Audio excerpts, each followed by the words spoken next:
partagée en privé, elle était consolation, mais avec un grand C. Et elle me l'a partagée. Et moi, je n'ai jamais entendu le sens du mot consolation comme ça. D'ailleurs, c'est vrai que la consolation, c'est pas trop mon truc. Parce que ce que je connaissais du mot consolation, c'est je vais te consoler, c'est que arrête de pleurer, arrête de pleurer, ça va aller mieux. D'abord, arrête pas de pleurer. Si tu as envie de pleurer, pleure. Et puis, dire ça va aller, j'en sais rien, qui suis-je pour dire que ça va? Tu vois, c'est des conneries. Fait que moi, consoler, je console personne. Quand quelqu'un a de la peine, ben je dis pleure. Et puis, si tu sais pas ce qui va se passer, ben tant mieux, parce que moi aussi, je vis dans l'inconnu. Fait apprends à vivre dans l'inconnu. Tu vois, c'est plutôt comme ça que je vis mes trucs. Mais là, elle nous arrive avec un sens. C'est quoi être? Consolation. C'est pas je console. Il y a pas je qui console. C'est j'incarne totalement la consolation. Je me souviens en tout cas de quelque chose qui m'a marqué. C'est comme si consoler quelqu'un, c'est vraiment... allez, je vais me pratiquer sur toi, Isa. Tu veux bien? Ça va marcher pour tout le monde, mais je vais me concentrer sur toi et je me connecte sur ce que tu m'as dit. Consoler quelqu'un, c'est dire « Je vois toute ta peine, toute ta souffrance. Je la vois et te consoler, c'est « Je la prends, donne-la-moi. Je vais te décharger de toute ta souffrance et je la mets dans mon cœur. Et tu vas être libéré. Et tu vas retrouver ta joie de vivre, ton ouverture.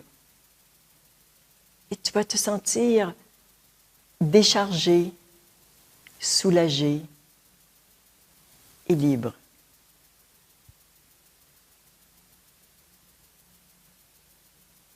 Comment ça se passe en toi? En fait, j'ai vécu la vérité de ce que tu as dit. Parce que l'image qui m'est venue, c'était que c'est ce qu'on fait comme enfant, en fait. Parce que les enfants sont aussi purs, ouais. Ils regardent leurs parents souffrir. Ouais. Et ils prennent... Mais ouais. Ils mais ne savent pas. Parfois, c'est trop pour eux, ils sont trop petits pour autant de souffrance. C'est ouais. ça. Et après, quelques-uns sont détruits complètement parce que c'est trop. C'est beaucoup trop, oui. Ça les écrase et ils restent avec ces charges émotionnelles, oui. Mais c'est vraiment l'image qui m'est venue. Et après, j'ai compris la différence. En fait, l'enfant le fait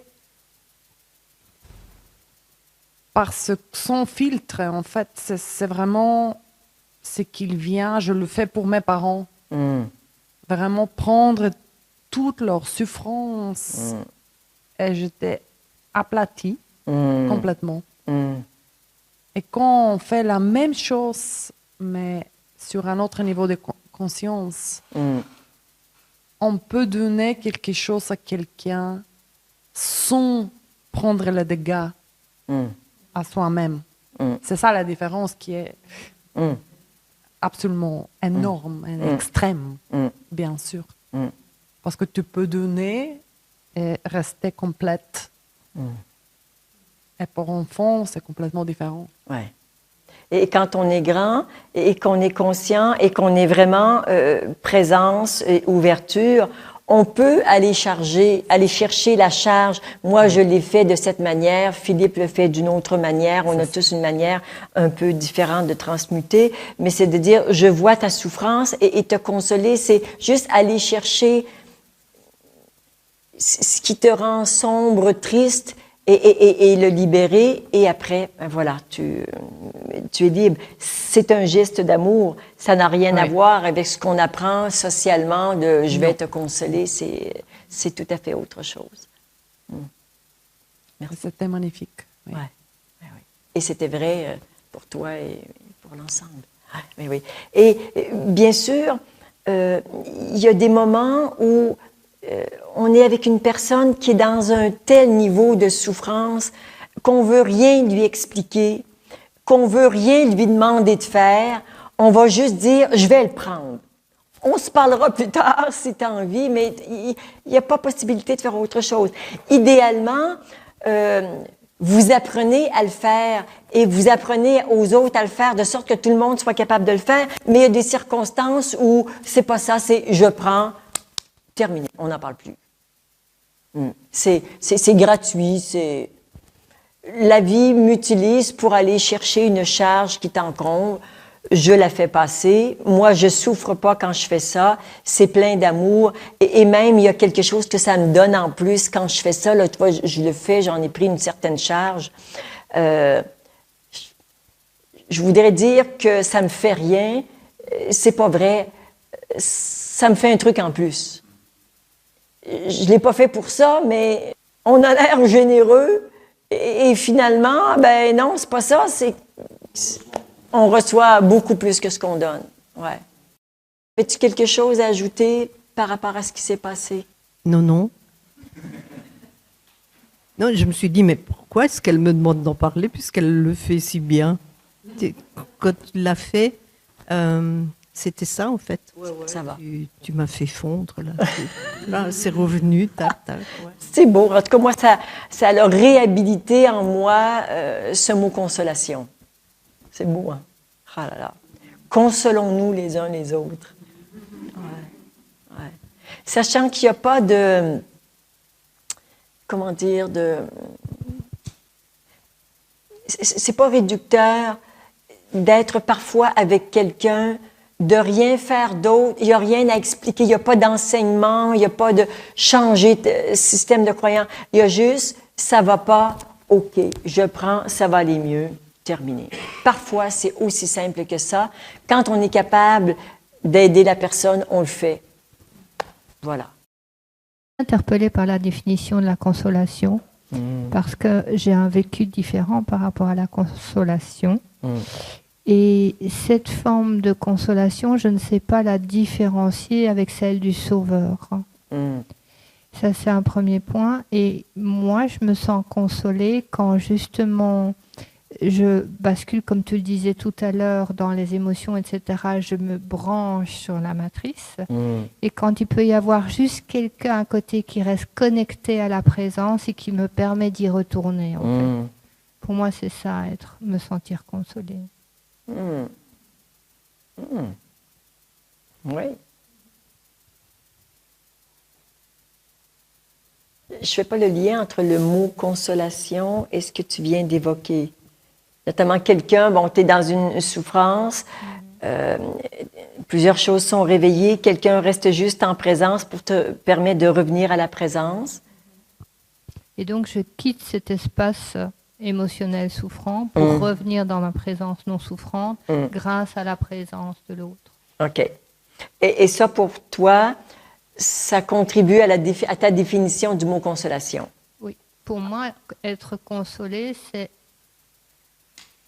comme une main tendue pour me sortir de... Ah, OK. Ouais. Ah, c'est beau. Ouais. Ça passe plus par ce chemin que par « je vais prendre ta souffrance ». Oui. Ah, c'est beau. Parce que tu as l'autonomie pour faire le travail à partir du moment où tu es dans la présence. Parce que je connais les deux Oui, chemins. oui, bien sûr, bien sûr. Mais pour moi, je pense que j'ai fait ça toute ma vie, prendre et prendre et prendre, quelque part. Et je ne... Il y a un danger de me perdre là-dedans. Oui, parce que tu retombes, tu es dans la matrice, tu retombes tes vieux systèmes, et aider l'autre apporte des bénéfices, donne un certain pouvoir et tout ça. Alors que ce dont on parle, si on va prendre sa propre souffrance ou celle des autres, il n'y a pas tout ça. c'est fait, c'est fait. Ça apporte une certaine joie d'avoir contribué, mais c'est éphémère. Il y a pas de gain qui s'accumule. OK. Merci. Ariel, quand tu parlais, tu t'évoquais la différence entre sauveur et l'autre chose, là, c'est qu'il me semble que la consolation dans ce que Claudette expliquait, c'est pur, c'est pas entaché par... donc il n'y a pas de risque de basculement, en fait. Ou sauf s'il y a une sensibilité par rapport de la personne, mais sinon, ouais, c'est pur, c'est pas entaché. Il y a un bénéfice, parce que, comme vous disiez tous les deux, on reçoit beaucoup à faire à ce que ça se passe chez soi, mais il n'y a pas de bénéfice psychologique ou quoi que ce soit. Ouais.